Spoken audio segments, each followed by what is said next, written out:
আসসালামু আলাইকুম প্রিয় দর্শক, গতকাল আমি যে কন্টেন্ট করেছিলাম সেখানে আমি প্রশ্ন করেছিলাম যে জনাব নাহিদ ইসলাম নতুন যে পার্টি হয়েছে জাতীয় নাগরিক পার্টি, সেই পার্টির আহ্বায়ক, উনি রয়টার্সের কাছে একটি ইন্টারভিউ যা কিছু বলেছিলেন। উনি বলেছিলেন যে ডিসেম্বরের মধ্যে নির্বাচন হওয়া সম্ভব নয়, এই কথা বলেছিলেন।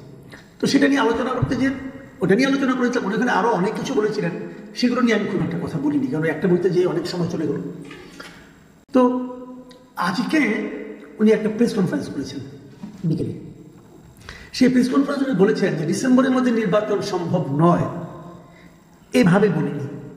উনি বলতে চাচ্ছেন যে উনি ঠিক এভাবে বলেন নাই যে ডিসেম্বরের মধ্যে নির্বাচন সম্ভব নয়, এ কথা উনি বলেন নাই। উনি কি বলেছেন তাহলে? উনি বলেছেন, ওরা তারা উপভোগ করে শোনায়, উনি বললেন যে বলেছি পুলিশ যে নাজুক অবস্থায় আছে সেই অবস্থায় থেকে নির্বাচন সম্ভব না। মানে পুলিশের যে নাজুক অবস্থা, সেই অবস্থা থেকে নির্বাচন সম্ভব না। এখন আর ডিসেম্বর না, তার মানে যতদিন পুলিশ নাজুক অবস্থা থেকে পুলিশের উত্তরণ না ঘটছে ততদিন পর্যন্ত নির্বাচন সম্ভব না। তো 7 মাসে আপনার পুলিশের কিছুই করতে পারেন না, নাজুক অবস্থা থেকে উত্তরণ ঘটেনি, বরং আরো খারাপ হয়েছে। কিভাবে বলে কি জানেন? আপনার গত 2 দিন আগে তো শাহবাগ যে আপনার পুলিশ ফাঁড়িতে আছে, সেখানে কতগুলি তৌহিদি জনতা নামধারী কিছু লোক গিয়ে হাজির হয়েছে, এবং তারা থানার ভেতরে ঢুকে গারদের মধ্যে আটকা থাকা যে ব্যক্তি, তার সঙ্গে ভিডিও করেছে, তার বক্তব্য নিয়ে ভিডিও করেছে। এর কোন বিষয়টা পুলিশের সক্ষমতাকে প্রমাণ করে বলুন তো? করে না। পুলিশের অবস্থা তো আরো খারাপ, এবং আগামী 6 মাস পরে পুলিশের অবস্থা খারাপ হবে, আরো খারাপ হতে পারে। কারণ যত এদের দাপট বাড়বে তত পুলিশের অবস্থা খারাপ হবে, কারণ পুলিশ তো জানে না যে তাদের পক্ষে কে আছে। সরকার কি পুলিশের পক্ষে আছে এটা তো পুলিশ জানে না, কিন্তু পুলিশ কেন তার অবস্থাকে ভালো করার চেষ্টা করবে নিজের জীবনের রিস্কে? কেউ তো করবে না। অথবা ধরা যায় এই পুলিশের অবস্থা যদি আরো 1.5 বছর পরেও ঠিক না হয়, মানে আগামী বছরের জুনেও যদি ঠিক না হয়, তাহলে কি তখনও নির্বাচন হবে না? মানে নির্বাচন হওয়া না হওয়ার সঙ্গে পুলিশের অবস্থা ভালো না হওয়ার কোনো সম্পর্ক আছে? যদি পুলিশের অবস্থা ভালো না হয় তাহলে আর্মি নামবে, আর্মি নির্বাচন কন্ডাক্ট করবে। নতুন গভর্নমেন্ট যখন আসবে, হয়তো এমনও তো হতে পারে যে এই অন্তর্বর্তীকালীন সরকারের যে ক্যারেক্টার, সেই ক্যারেক্টারের কারণেই পুলিশের অবস্থা ভালো হচ্ছে না, এটাও তো হতে পারে। পুলিশের মনোবল ভালো হচ্ছে না এই গভর্নমেন্টের ক্যারেক্টারের কারণে। যদি এটা হয় তাহলে তো নতুন গভর্নমেন্ট আসলে ক্যারেক্টার ভালো হয়ে যাবে। তাহলে নতুন গভর্নমেন্ট আর একটা পলিটিক্যাল গভর্নমেন্ট আনার ব্যবস্থা করতে হয় আমাদের। এটা আমরা কিভাবে করতে পারি? যদি পুলিশ দিয়ে আপনি না করতে পারেন তো আর্মি ইলেকশনে কন্ডাক্ট করবে, এটা তো আমি কোনো সমস্যা দেখি না, বরং তো সেটা আরো বেটার ইলেকশন হবে। তো আর্মি তো আমার দেশেই আছে, এটা তো বিদেশ থেকে আমদানি করতে হবে না। তো এগুলো কি আসলে মোদ্দা কথা হলো নির্বাচনকে দেরি করিয়ে দেওয়ার একটা গরিমসি ভাব। আচ্ছা ঠিক আছে, আমি এটা ধরলাম না, উনি যেটা বলেছেন যেহেতু, সেহেতু এটা নিয়ে আমার মানে কোনো বক্তব্য নাই। আমি আরেকটা পয়েন্ট আসি, যেটা কালকে আমি বলিনি, যে কথাটা কালকে আমি বলিনি। ওনার রয়টারের ইন্টারভিউ কিন্তু আরেকটা বিষয় এসেছিল।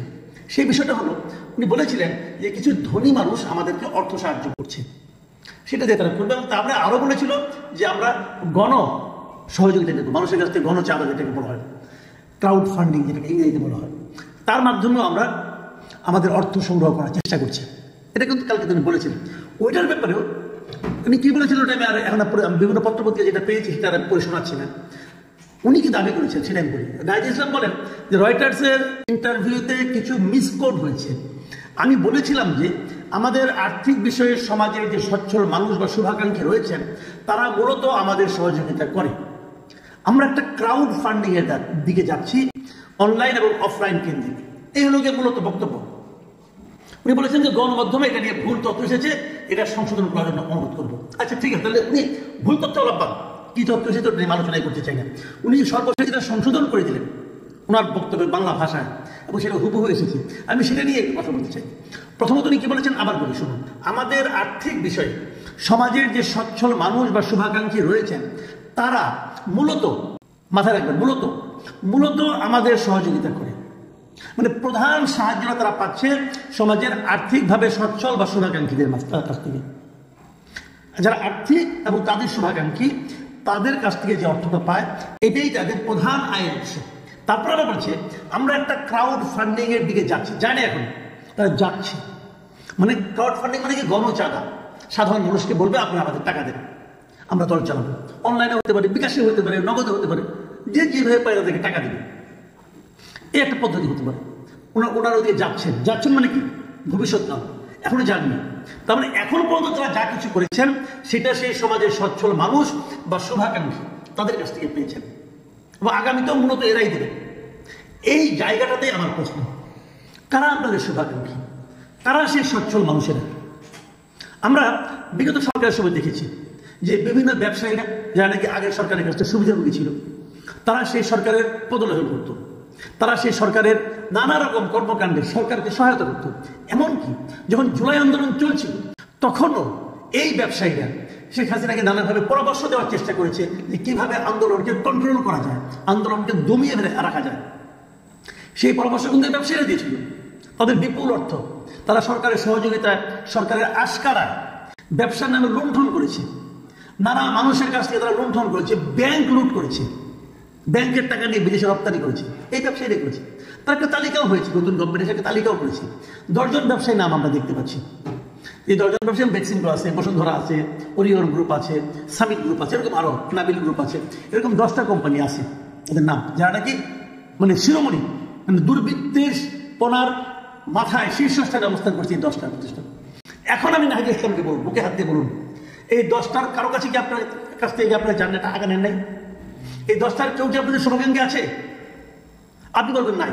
আমি আপনার কথা বিশ্বাস করবো না। কেন করবো না? করবো না এই কারণে, বিভিন্ন কারণ আছে বিশ্বাস না করার। আমি ওই কারণগুলো দিয়ে যাচ্ছি না। আমি আপনাকে বলবো যে আমি আপনার কথা বিশ্বাস করবো তখন যখন আপনি সমস্ত শুভাকাঙ্ক্ষীদের নাম ঘোষণা করবেন, নাম প্রকাশ করবেন। আপনি বলুন আপনাদের শুভাকাঙ্ক্ষী কারা, নাম বলতে অসুবিধা দেখি, তারা তো এই দেশেরই লোক। যদি তারা বিদেশের লোক হয়, যদি ইন্ডিয়ার লোক হয়, তাহলে আমি বলবো যে আপনি ইন্ডিয়ার টাকায় পে করতেছেন, পলিটিক্স করতেছেন। যদি পাকিস্তানের লোক হয় বলবো আপনি পাকিস্তানের টাকায় পলিটিক্স করতেছেন। যদি ট্রাম্পের লোক হয় তো বলবো ট্রাম্পের টাকায় পলিটিক্স করতেছেন। যদি বসুন্ধরা আমাদের থাকে তাহলে আমি বলবো আপনি বসুন্ধরার টাকা পলিটিক্স করতেছেন। বলতে পারবো না? পারবো।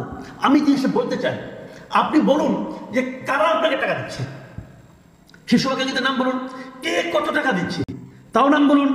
সেই টাকা থেকে ব্ল্যাক মানি নাকি হোয়াইট মানি? তাদেরকে আপনি কোনো রসিদ দিয়েছেন? রসিদ দিয়ে চাঁদা নিয়েছেন নাকি ডান হাতে দিয়েছে, বাম হাতে পকেটে ঢুকিয়েছেন, আবার সেখান থেকে দলে দলে বের করার সময় অর্ধেক পকেটে রেখেছেন, অর্ধেক দলকে দিয়েছেন? কোনটা? এই জিনিসগুলো আমি সন্দেহ করবো ভাই। আমি এই দেশের নাগরিক, আমি সন্দেহ করবো। আপনাকে যতক্ষণ পর্যন্ত না আপনি নিজের অবস্থাটা পরিষ্কার না, আপনি পরিষ্কার করার লোক, আপনি তো আপনার নিজের ইনকামের কথা পরিষ্কার হয়ে বলেছেন, আপনি আপনার ব্যাংক অ্যাকাউন্টের কথা বলেছেন, আপনি আপনার ফ্যামিলির কথা বলেছেন, আপনি আপনার দলের কথা বলতে পারবেন না কেন? বলেন, আমরা শুনতে চাই। আমরা আপনাকে ভালোবাসতে চাই, আমাদের সেই ভালোবাসার সুযোগটা করে দেন। আপনি ট্রান্সপারেন্ট হন। ট্রান্সপারেন্ট হলে এক লাফে আপনার দলের জনপ্রিয়তা অনেক দূরে এগিয়ে যাবে। আওয়ামী লীগ বিএনপি ট্রান্সপারেন্ট দল না ভাই, আমরা তাদের বিকল্প একটা দল খুঁজতেছি। আমরা সেই দলটাকে আপনাকে ভাবতে চাই, আপনি আমাদেরকে হেল্প করুন। এই সাহায্যটা আপনাকে করতে হবে। আর যদি করতে না পারেন তাহলে তো সেই আপনি গড্ডালিকে প্রবাহে গা ভাসালেন। আগে এই সমস্ত দুর্বৃত্ত ব্যবসায়ীর কাছ থেকে আওয়ামী লীগ বিএনপি নিয়েছে, এখন আপনি আনা শুরু করলেন। তাহলে যেই লাভ সেই কুদু, আমাদের লাভটা কি হলো?